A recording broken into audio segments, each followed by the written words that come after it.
Welcome back to the show. We're talking about third parties in American politics. Why have they failed to break the stranglehold of the Democrats and the Republicans?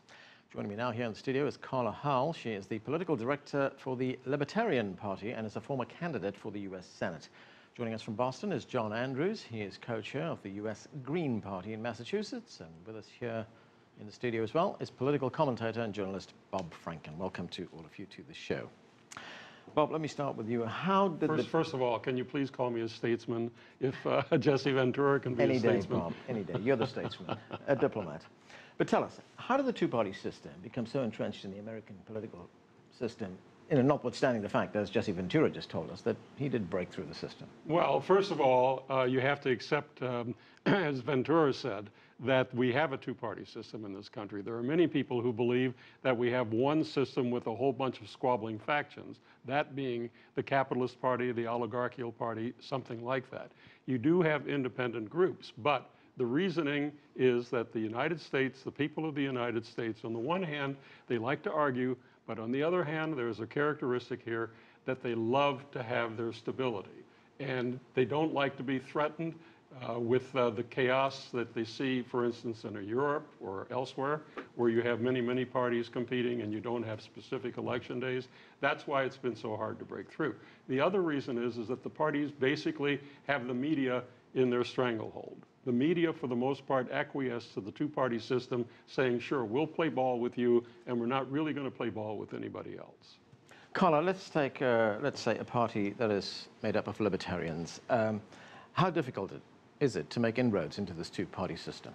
It is very difficult. I would say that it's the incumbents who want the control of only two parties, but 6 out of 10 Americans today want a third party. The problem is you have very difficult ballot access laws, you have gerrymandering of districts, and as this gentleman pointed out, the media is very much in line with the two parties and covering the two parties, very biased in favor of two parties.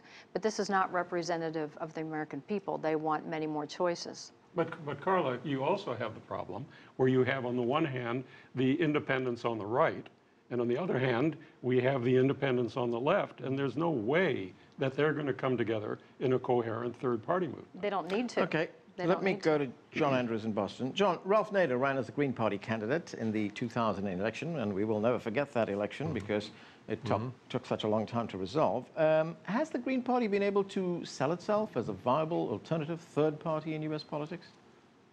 Well, the Green Party has been winning races all over the country. We've won more than 300 local races recently of people running for offices from city council and state legislature. But the presidential race is a little different, and the presidential race has evolved into a big money contest. And essentially money is taken over, and all of the candidates have to do, in order to be successful, they have to represent the interests of Wall Street, the interests of the big financiers, and certain other wealthy interests. So it's very difficult for a third party to break through at the presidential level, even though the voters are interested in hearing about more than 2 points of view. How big, Bob, is that a concern among voters, the fact that, well, billionaires have taken over the political system? Well, the fact of the matter is that billionaires have taken it over, and what they are able to do with all the money they put in is to propagandize the American people into saying, this is your choice. They're oftentimes able to distort the issues. They're oftentimes able to really squash the person who doesn't have the resources, who might have a reasonable argument to make, that kind of thing. But the other problem you have is that, again, American people really like their stability, and it's going to be very difficult to crack that nut. I disagree. They don't want stability. They want a third party. They want more choices. The polls have been showing this over and over again. And in fact, a majority of Americans today, more Americans today, are lined up with the Libertarian Party, which is for less government, fiscally conservative, socially liberal, and shrinking much less government. This is very much in line with the American people. It is completely out of sync, or shall we say the incumbent politicians are completely out of sync with us and the American people. But Carla, isn't the problem here that it's the politicians, the third-party candidates themselves who are to blame, because as soon as you get a candidate who has a view, who has a policy that resonates with the American electorate, the only way he can make that heard, it's a question I just put to Jesse Ventura, is to join one or the other party rather than stand as a third-party candidate. Well, when you join the Democrat or Republican Party, they become your master. And this is why so many people You also get money from them, right? You do. You get money, you get support, you get all kinds of perks and more media coverage.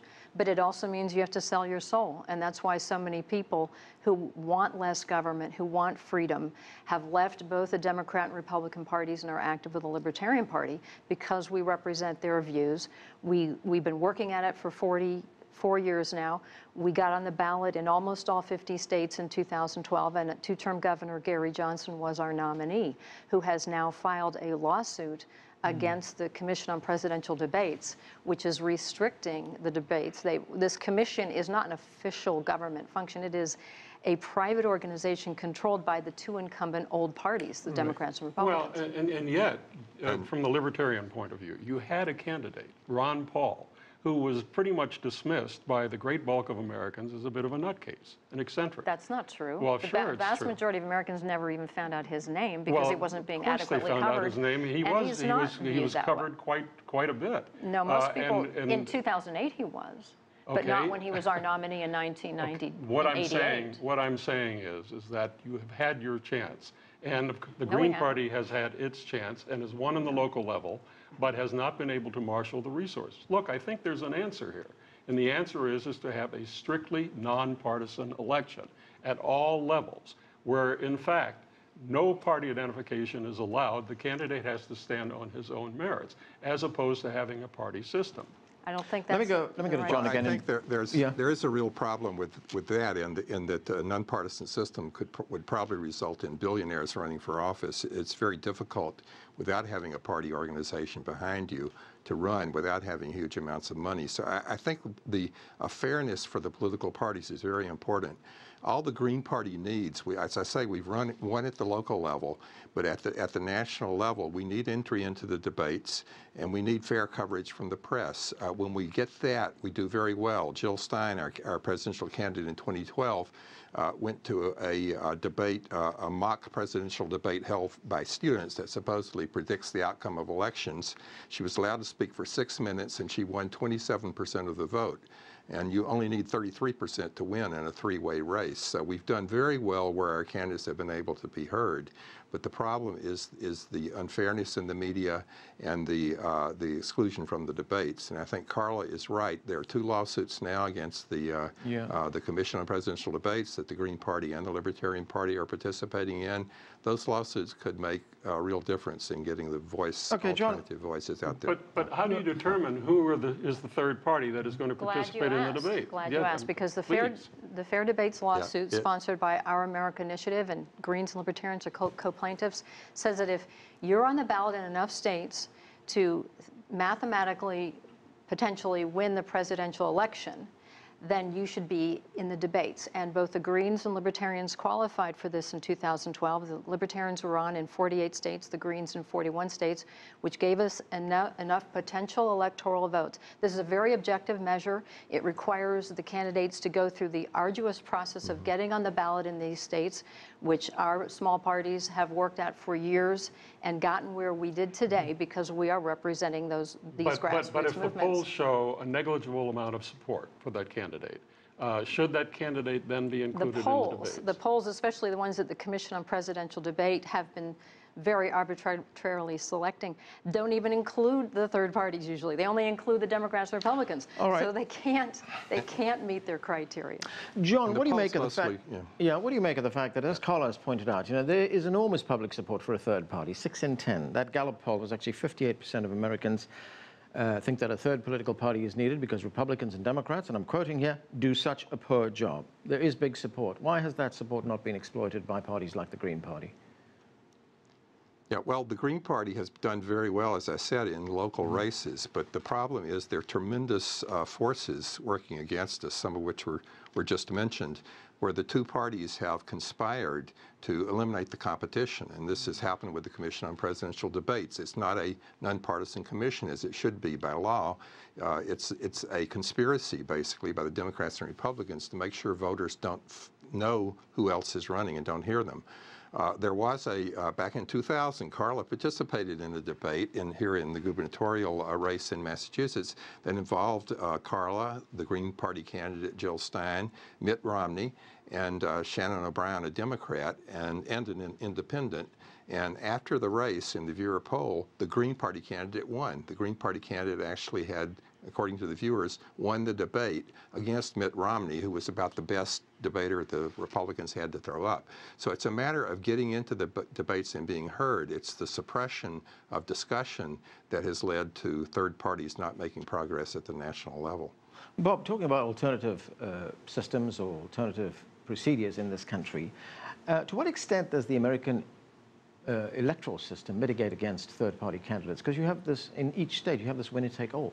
Well, first of all, you just pinned something down, which is that you have each state with its various rules. And as Carla pointed out, you have this arduous process of, in fact, qualifying in each of these states with their different rules. That becomes part of the problem because none of the parties has the organization really to do that, certainly in the face of the more organized Democrats and Republicans. I do agree with John that we have a conspiracy between the two parties. I do also believe that the American people, the polls show this, are disgusted with the choices that they have. A proposal I've always championed is having on the ballot none of the above. And if none of the above wins, then you have to call another election. The problem with that proposal is that none of the above would always win, and we would continuously have elections and never elect anybody. Carla, I think go ahead, John. It's important to realize that this isn't just about helping the third parties. I mean, America needs to hear about the solutions that are being kept off the table. And there's some very big problems facing us. In the last 2012 debates, we had Obama and Romney both arguing about who was the bigger friend of coal, who was going to stimulate coal production. Now, if there had been a Green Party candidate in there, she would have raised the point that coal is the fuel of the past, and that human civilization is. They would have asked the question that most people care about, which is, government is too big, it's too powerful, there are too many laws. The Libertarian Party is the party that represents the people, the power of the people, which is small government. And no one's raising that question of high taxes, high spending, high debt, too many laws, too many military interventions. Sure they are. Yeah. Sure they are. The Republicans no, they're not. The Tea Party certainly is. They're only superficially addressing these issues. Very quickly, Bob. I've got 15 seconds. You want to say something? Well, I just wanted to say, I think we could argue that we have 4 established parties in this country, 2 Republican parties and 2 Democratic parties, and they squabble and raise all these issues. Okay. Oh, no, they don't. No, they don't. We are going to have to leave it there. Thanks to all of you for joining us.